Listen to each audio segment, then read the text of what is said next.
Queridos, graça e paz, nós vamos falar sobre as 7 bem-aventuranças que nós encontramos no livro de Apocalipse. E eu quero dizer para você que nos assiste em casa ou aqui no culto, que ouve essa mensagem aqui ao vivo, eu quero dizer que o que nós vamos falar aqui é algo muito importante. Eu sou pregador da palavra, estudioso, não é? Temos uma boa escola bíblica, mas esse tema aqui, ele é um tema que muito alegra o meu coração pelo que nós vamos expor aqui agora. Gostaria que você se inscrevesse no canal, ao ouvir essa mensagem, mandasse ela para alguém, compartilhando. Inclusive, eu quero estimular você a rever a mensagem, a igreja e a grande tribulação. Quero que você também veja a mensagem sobre a volta de Cristo, sobre a graça de Deus e outros temas importantes em nosso canal, ok? Então vamos lá. Eu quero dizer que esse tema, ele é interessante porque no livro de Apocalipse nós temos muitos exemplos de número 7. Vamos colocar aí o próximo slide, para a gente ver a sequência. Aí, ó. Olha aí, ó. Nós temos o número 7, como o significado dele é perfeição. Então, na Bíblia, há muitas citações de números, como, por exemplo, 40.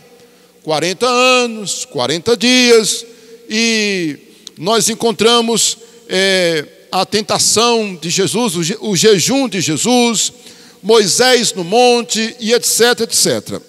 Temos muito também a questão do 3, mas eu quero me deter hoje à noite no número 7, e o significado do número 7 é perfeição.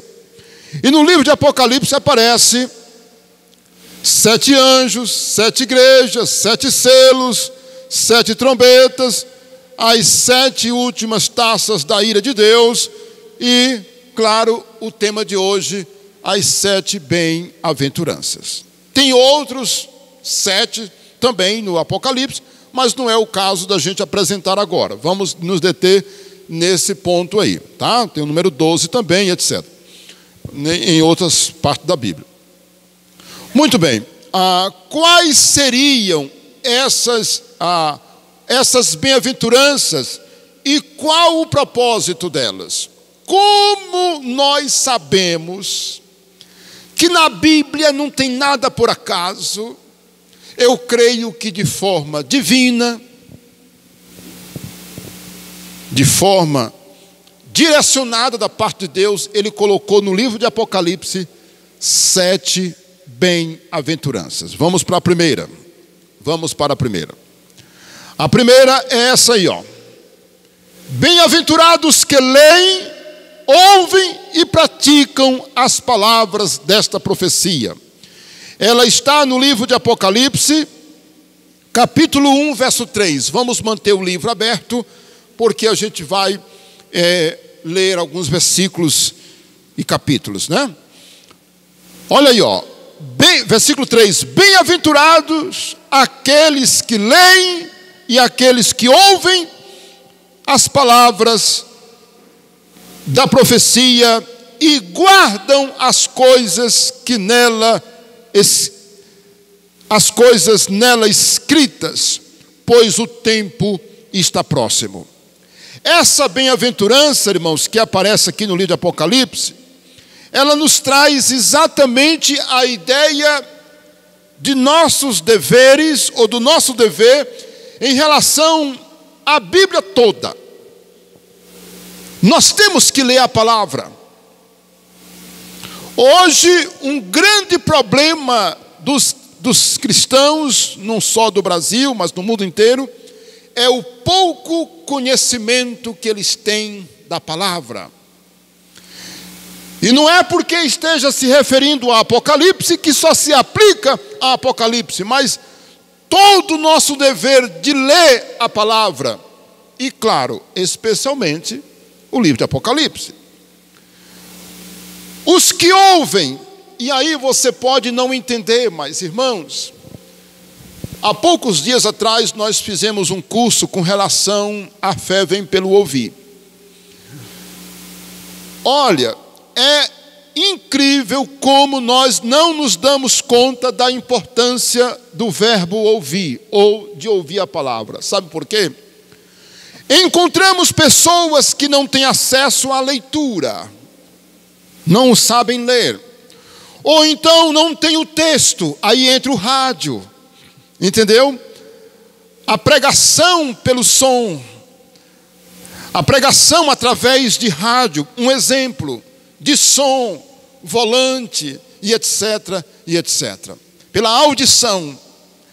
E além do mais, existem tribos, povos, nação que não tem a Bíblia escrita na sua língua, irmãos. Quando alguém não tem a Bíblia escrita na sua língua, como é que ela faz para ouvir?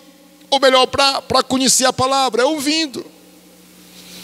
Alguém lendo, que conhece aquela língua e lê e fala traduzido para que a pessoa possa ouvir. Então, quando não há um texto escrito na minha língua materna, eu tenho que ouvir alguém lendo para mim na língua que eu entendo. Olha que coisa interessante, viu, irmãos? E não é todas as línguas, tribos que têm a Bíblia escrita em sua própria língua. Então, daí a Bíblia fazer menção de um verbo tão importante que é ler e ouvir. Mas ela não fica somente no verbo ler, nos verbos ler e ouvir, mas praticar. Olha aí, ó, os que praticam as palavras. Então, esse é o nosso dever, meus irmãos, para com a palavra de Deus. Nós não devemos ser apenas ouvintes. Nós não devemos ser apenas leitores da Bíblia, mas praticantes da palavra de Deus. E é por isso que aparece como a primeira bem-aventurança, bem-aventurados. E a palavra bem-aventurado quer dizer feliz, ou no seu aumentativo, felicíssimo, muito feliz. Olha que coisa interessante, irmãos. Então essa é a primeira bem-aventurança no livro de Apocalipse, que nos leva a entender a importância do livro, e nós aplicamos isso a toda a palavra de Deus, porque ela toda a palavra de Deus é inspirada por Deus e necessária para a correção, para a educação, como está em 2 Timóteo 3,16. Que coisa, né? Vamos para a segunda bem-aventurança. Olha aí, ó. Bem-aventurados que morrem em Cristo. É aí que começa a coisa a ficar maravilhosa também. Irmãos, eu amo, eu reconheço que eu sou admirador dessa verdade das Escrituras. Porque quando nós vamos a um velório de alguém que morre em Cristo, irmãos, a sensação, a emoção, a convicção, parece que a fé da gente aumenta quando a gente está lá fazendo o velório como pastor ou como visitante de um velório de uma pessoa que a gente sabe que serviu a Deus. Não é aquela história da pessoa morrer e dizer, oh, coitadinho, ele era assim, mas agora está morto. Não é que Deus o tenha, que ele esteja... Rapaz, não é falsidade, irmãos, porque a gente vê isso direto. A pessoa morre, era perverso, morreu brigando, morreu distante de Deus, era um tremendo pecador, e depois que morre, todo mundo fica dizendo, foi para o céu, foi... Irmãos, isso é hipocrisia e falta de conhecimento bíblico. Irmãos, a vida de um ser humano tem que ser marcada pela vida dela com Cristo em vida. O compromisso que um homem faz com Cristo tem que ser em vida. E isso é visível, isso é notório quando alguém tem um compromisso com Cristo.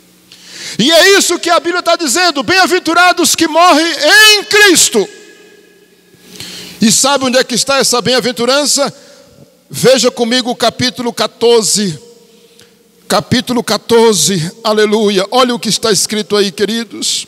14, versículo 13, diz assim, ó. Então ouvi uma voz do céu dizendo,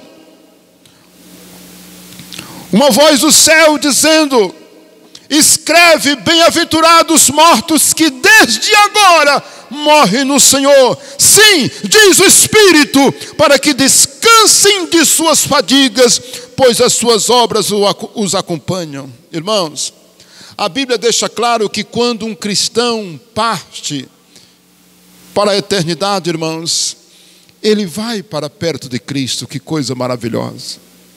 Irmãos, a Bíblia deixa claro para onde nós vamos após a morte. Está dizendo que bem-aventurados que morrem em Cristo. Então, está dizendo uma forma diferenciada de morrer. Porque tem gente que morre sem Cristo. Já pensou, meus irmãos? E a bem-aventurança aí não é para quem morre crendo em Cristo. É bem-aventurado quem morre em Cristo. Porque o cristão, ele não é só uma pessoa que crê em Cristo. O cristão é uma pessoa que crê e está em Cristo. E a vida dele é para Cristo. Olha que coisa, irmãos. Então, bem-aventurados são esses. Olha, existem duas maneiras de morrer ou circunstâncias em que uma pessoa pode vir a morrer. Uma é com Cristo e a outra é sem Cristo. Quando o cristão morre, meus irmãos, ele vai para perto do Senhor. Vamos abrir o que está em 2 Coríntios capítulo 5, versículo 8. Abra aí a sua Bíblia, por gentileza, e veja comigo o que está escrito aí, 2 Coríntios capítulo 5, versículo 8. Aleluia! Olha o que diz o texto. Entretanto, estamos em plena confiança, preferindo deixar o corpo e estar com o Senhor. Amém? Paulo está falando, meus irmãos, do episódio da morte. Olha, para Paulo ele está dizendo, quando nós partimos, deixamos o corpo e habitaremos com o Senhor. Você como cristão tem que ter essa convicção. Quando a Bíblia fala, meus irmãos, desse assunto, ela está com um objetivo, sabe qual é? Nos consolar. Aumentar a nossa alegria. Irmãos, quando nós temos um ente querido que morre, fica aquela lacuna, muitas vezes a dor. E Paulo fala dessa forma, irmãos, que nós vamos para estar com o Senhor.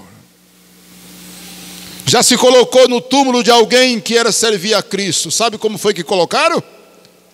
Ausente no corpo, presente com o Senhor. Uma boa frase para se colocar no túmulo de um verdadeiro servo de Deus.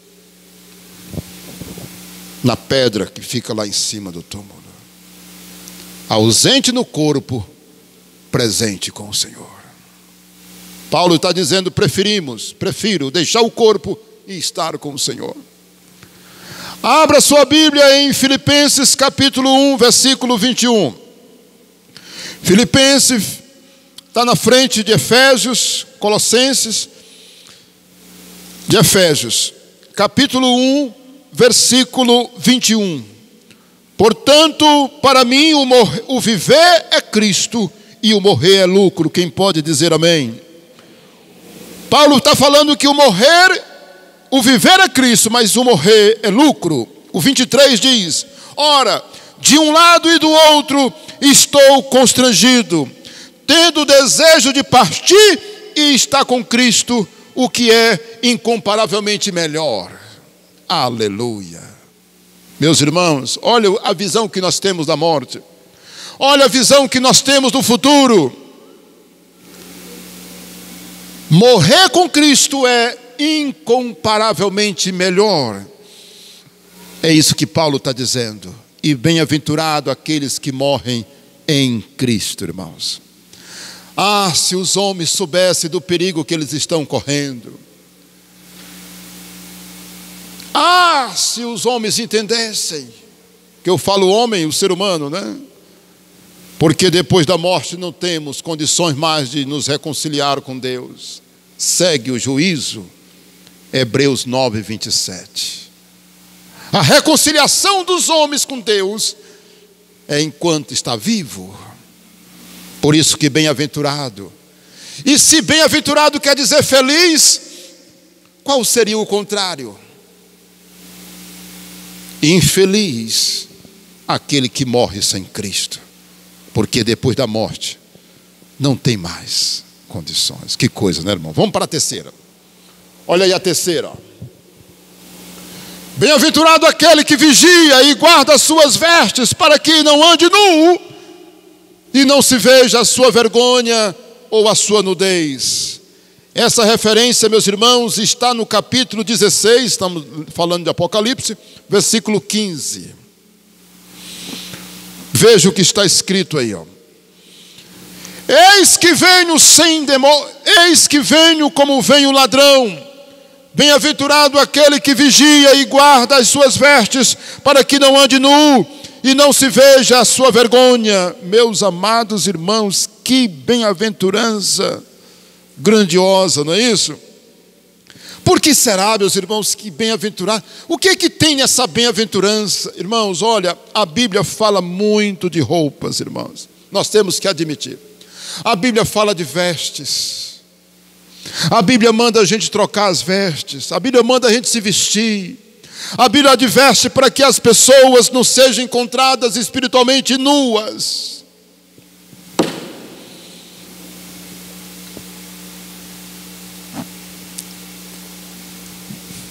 Aquele que vigia e guarda as suas vestes, para que não ande nu.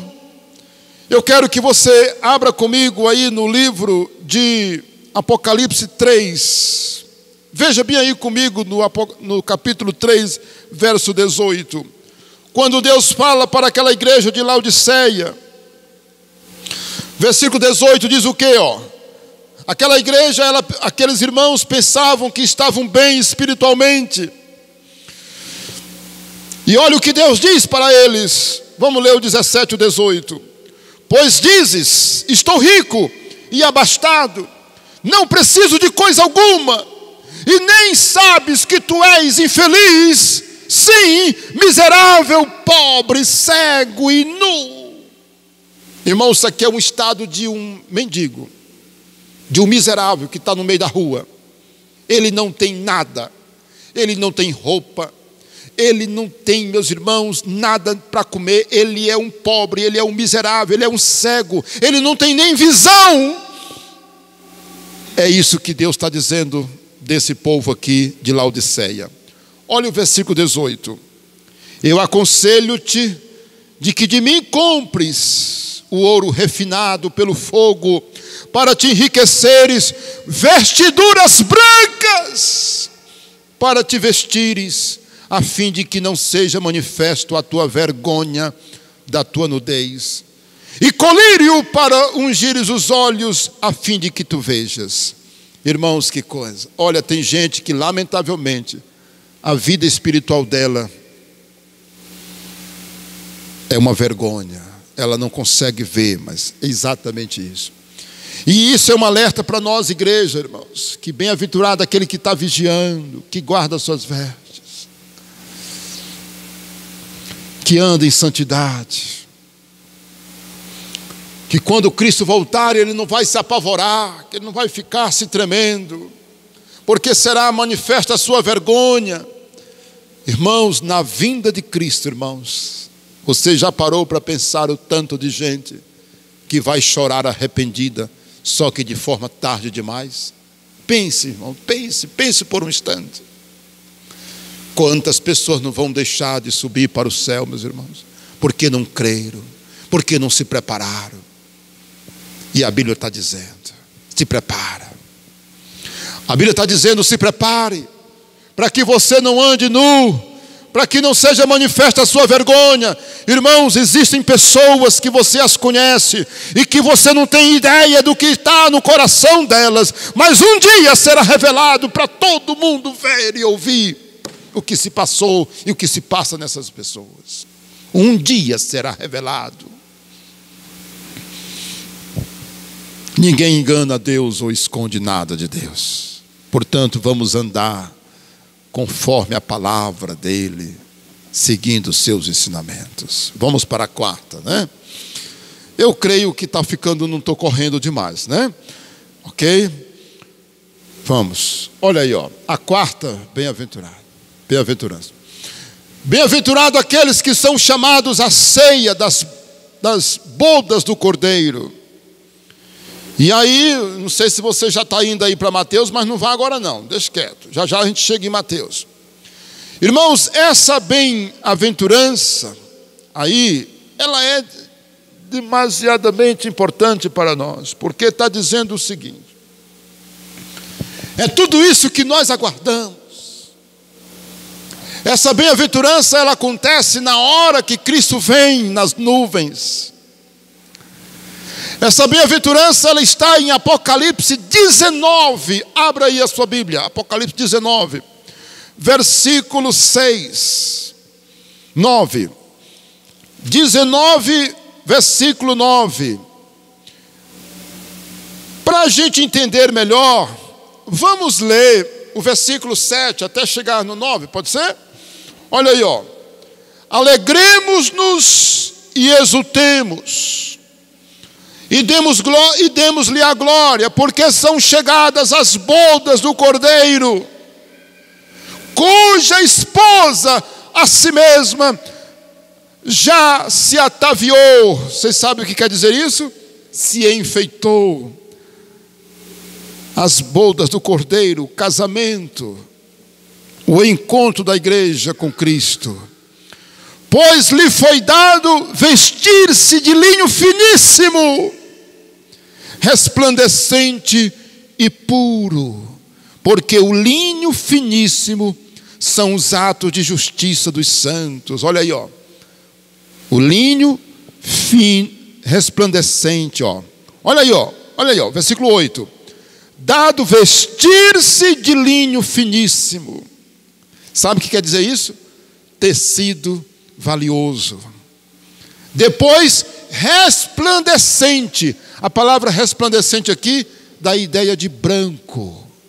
Branco, muito branco mesmo. E aí diz aqui, ó, e puro, porque o linho finíssimo são os atos de justiça dos santos. Agora o versículo 9. Então me falou o anjo dizendo: escreve, bem-aventurado aqueles que são chamados à ceia das bodas do Cordeiro. E acrescentou: são estas as verdadeiras palavras de Deus. Nesse momento João se prostra, meus irmãos, porque a visão é tão grande que ele se prostra diante do anjo. O anjo depois corrige ele e diz: levanta, né? Então, irmãos, amados irmãos, olha, essa bem-aventurança, ela é o momento em que Cristo vem e busca a sua noiva, a igreja amada.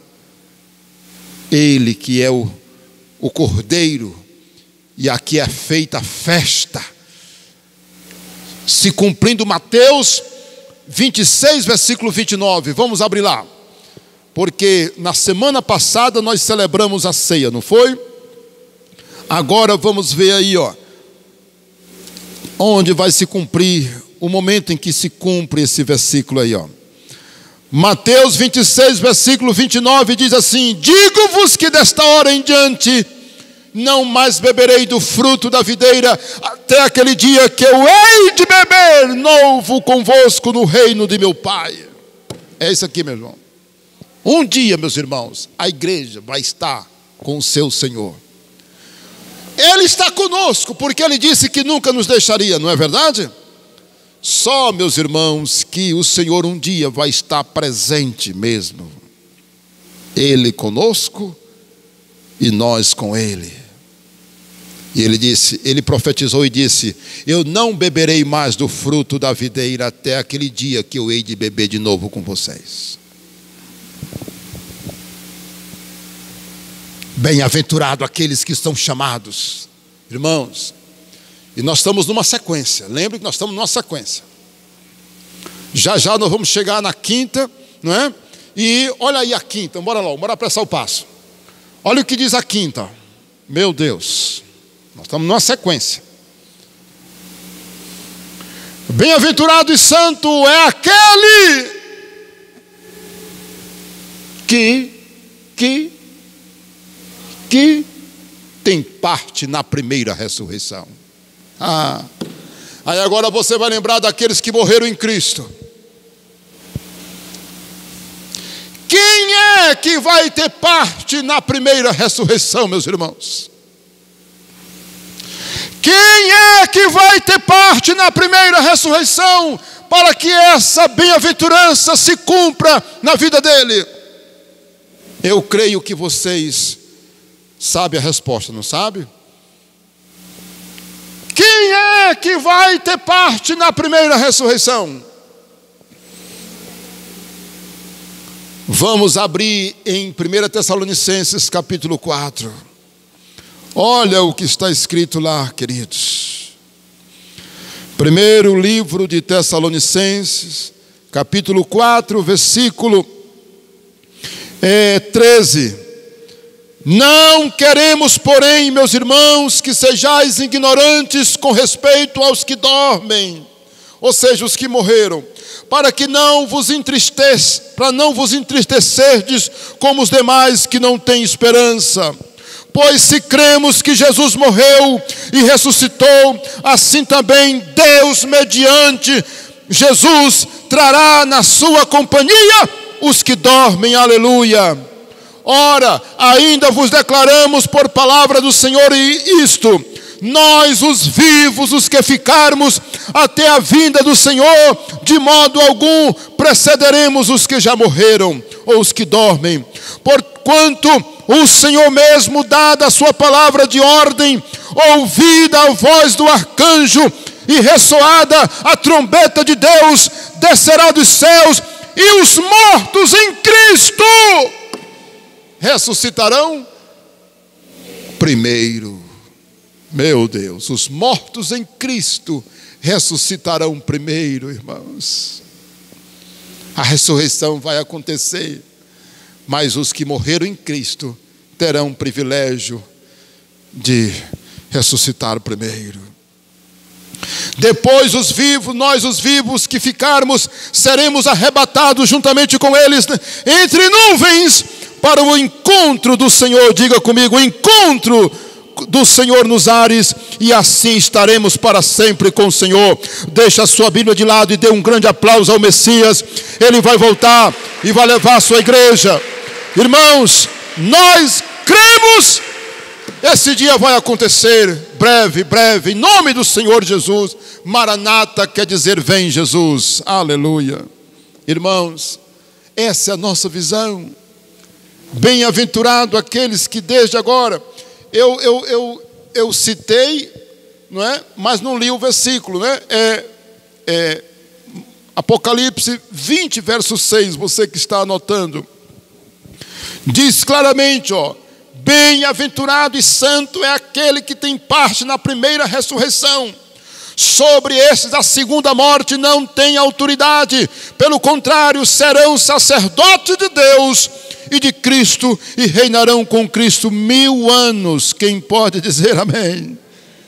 Aí eu fiz aqui uma observação, devia ter colocado aqui.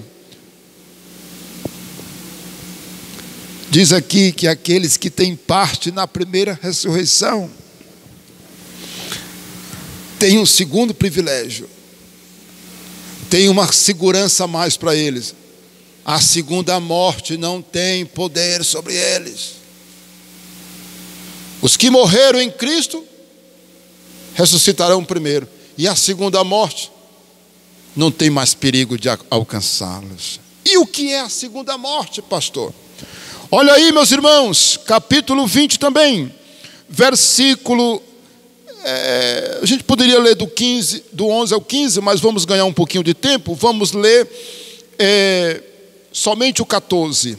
Então a morte e o inferno foram lançados para dentro do lago de fogo.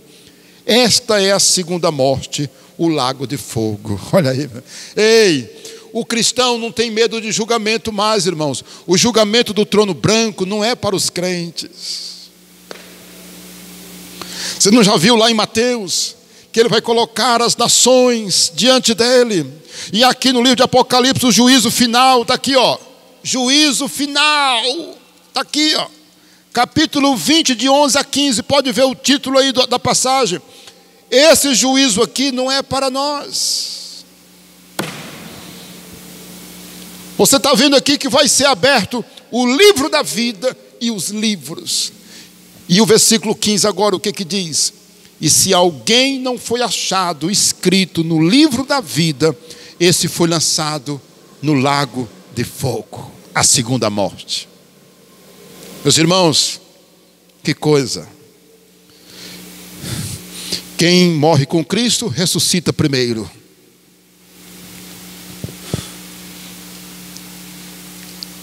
E quem tem parte na primeira ressurreição, é uma prova de que ele não vai mais ser julgado. Olha que coisa, irmãos. Olha que coisa, irmãos. Por isso que é bem-aventurado.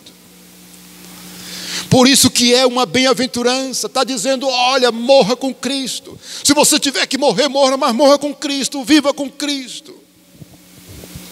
Entregue a sua vida a Cristo. Meu amigo, você que me ouve na sua casa aí, olha, Deus está falando com você. Entrega a tua vida a Cristo, porque isso é sinal de sabedoria e prudência. Irmãos, eu não disse que se as pessoas entendessem o risco que elas têm. Jesus está dizendo que bem-aventurado é aquele que morre em Cristo, porque ele terá parte na primeira ressurreição. E quem ressuscita primeiro não tem que ter medo do juízo final, porque ele não vai mais participar dele. Você consegue entender? Está aqui, ó. Quem participa da primeira ressurreição, a segunda morte não tem poder sobre ele. Volta para o versículo de novo, versículo 6. Olha aí, ó. Bem-aventurado e santo é aquele que tem parte na primeira ressurreição. Sobre estes a segunda morte não tem autoridade. Porque a autoridade aqui significa poder. Você vem, ei, você não morreu com Cristo. O teu lugar é desse lado aqui.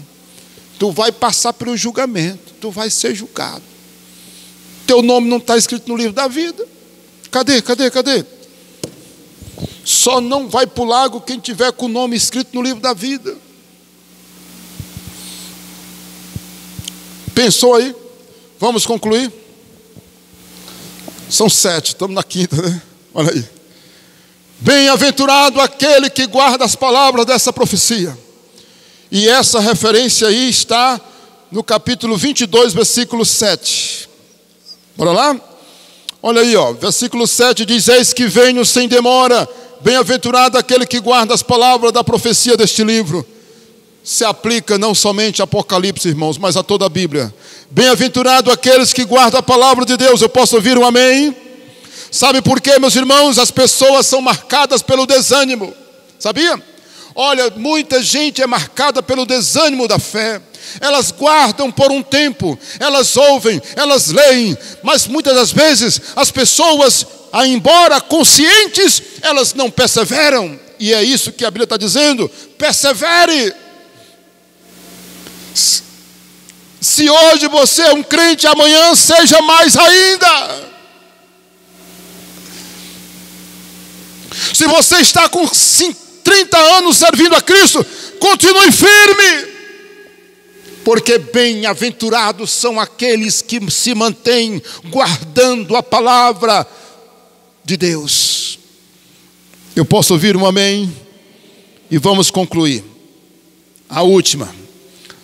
Bem-aventurados aqueles que lavam as suas vestiduras no sangue do Cordeiro.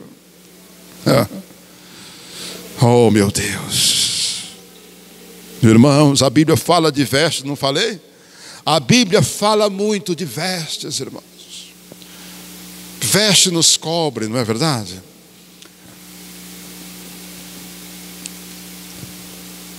Irmãos, quem não anda vestido está nu, e sua nudez é vista. Essa bem-aventurança mostra dois privilégios. Vamos ler no capítulo 22, 14. Você diz assim, o pastor leu a sexta no capítulo 22. Onde é que ele vai ler a sétima bem-aventurança? É no 22 ainda, versículo 14, que diz assim, ó: bem-aventurado aquele que lavam as suas vestiduras no sangue do Cordeiro, para que eles assistam direito à árvore da vida, diga amém, e entre na cidade pelas portas, cidade santa. Quem pode dizer amém?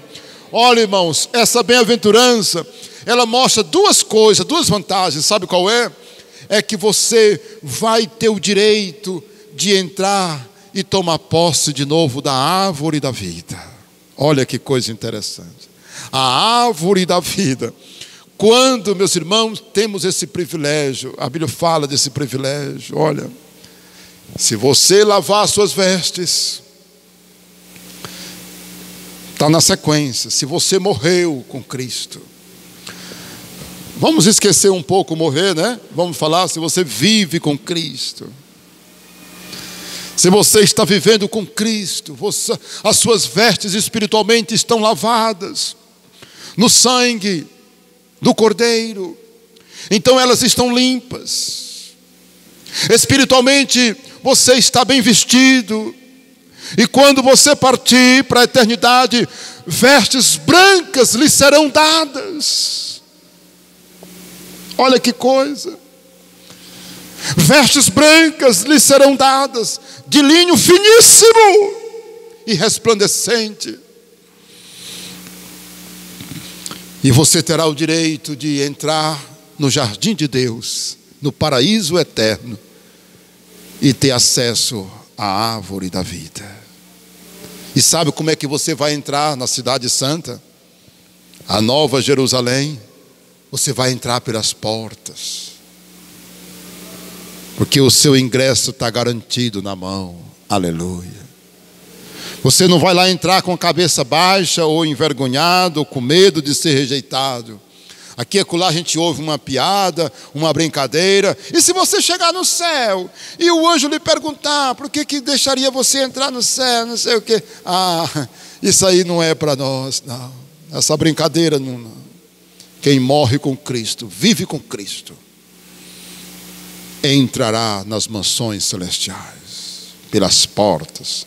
Irmãos, é entrar com a cabeça erguida, olhando para ver o seu Senhor, para ver o seu Salvador e se encontrar com Ele. Meu Deus, é isso que vai acontecer. Teremos esses dois direitos. Vamos entrar e pegar a árvore da vida, como diz aqui o texto. Eu lembrei de um texto, irmãos. Volte bem aí rapidinho para o 7,14. Capítulo 7, versículo 14, tem um texto lindo também. Estou terminando, irmãos. Respondi-lhe, meu Senhor, tu o sabes. Ele então me disse: são estes os que vêm da grande tribulação e lavaram as suas vestes e as alvejaram no sangue do Cordeiro. Diga, alvejaram. Quer dizer, deixaram alvas. Aí eu lembrei, irmão, do hino, né? Alvo mais que a neve. Vamos sussurrar a primeira estrofe? Seja bendito o Cordeiro, cante, que na cruz por nós padeceu. Me ajuda, vai. Seja bendito o seu sangue, que por nós pecadores verteu. Vai. Eis nesse sangue lavados, com roupas que tão alvas são, os pecadores remidos, que perante seu Deus hoje estão. Cante bem forte. Alvo mais que a neve, que isso aconteça. Alvo. Lave as suas vestiduras, se neste sangue lavado, mais alvo que a neve serei. Alvejaram no sangue do Cordeiro. Aleluia! Meus irmãos, bem-aventurados são esses que têm as suas vestes lavadas no sangue do Cordeiro. E a conclusão é essa aí, ó. As 7 bem-aventuranças são motivações para a igreja continuar firme e obediente. Não tem para onde escapar, é isso aí. Elas estão na Bíblia para isso. Nos motivar, irmãos, a continuarmos firmes e obedientes da palavra de Deus, amém? E tem o finalzinho aí, ó. Já para aqueles não convertidos, para mim, meus irmãos, é uma tremenda advertência, dizendo: cuidado, cuidado, cuidado, cuidado, porque há um perigo perto. Olha, mande essa mensagem para uma outra pessoa, se inscreva no canal, compartilhe. Isso você pode compartilhar com abundância. Que Deus te abençoe. Se você deseja tomar a sua decisão de seguir a Cristo, faça isso hoje, quando você ouvir essa mensagem. E que Deus abra sua mente, o seu coração, que você seja um cristão fervoroso e que essas 7 bem-aventuranças se cumpram na sua vida, que elas sejam verdades aplicadas em suas vidas, em nome de Jesus. Amém?